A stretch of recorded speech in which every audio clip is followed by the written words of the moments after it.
Olivier Nsengimana est un jeune de 32 ans. Ce vétérinaire rwandais a travaillé durant 5 ans pour la protection des gorilles de montagne au nord du Rwanda. En 2014, son amour pour la faune le pousse à s'intéresser à la conservation des grues couronnées, une espèce en voie de disparition dans son pays. Grâce à une intense campagne de sensibilisation, son équipe et lui ont pu récupérer en 2 ans auprès des populations 216 grues couronnées, dont 200 dans les ménages et hôtels de la capitale Kigali. La collaboration avec les populations se passe bien depuis le début de ce projet pour sauver les grues couronnées. On a surtout opté pour des émissions interactives sur les médias pour mieux faire passer notre message. Les gens réagissent dans le bon sens, surtout ceux qui possèdent ces oiseaux dans leur domicile. On y a collecté des centaines et je pense que l'opération connaît du succès. Nous sommes ici au musée présidentiel de Kanombe à Kigali.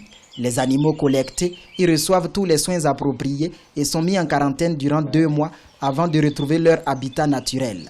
98 grues couronnées ont déjà été réinsérées dans ce sens dans le parc national de la Kagera. La dernière vague de 21 oiseaux a rejoint le 10 parc le 4 août 2016. Nous ne disposons pas pour le moment de GPS ou de satellites pour mieux suivre le mouvement et le déplacement des grues couronnées que nous avons réintroduits dans le parc de la Kagera. Le grand défi, c'est l'absence de fonds. Mais je pense que plus notre projet se développe, plus on aura assez de moyens financiers pour acquérir des équipements technologiques pour un meilleur suivi des oiseaux. Les autorités prévoient très bientôt un recensement des grues couronnées au Rwanda pour mesurer le réel impact de la politique de conservation de cette espèce d'oiseau.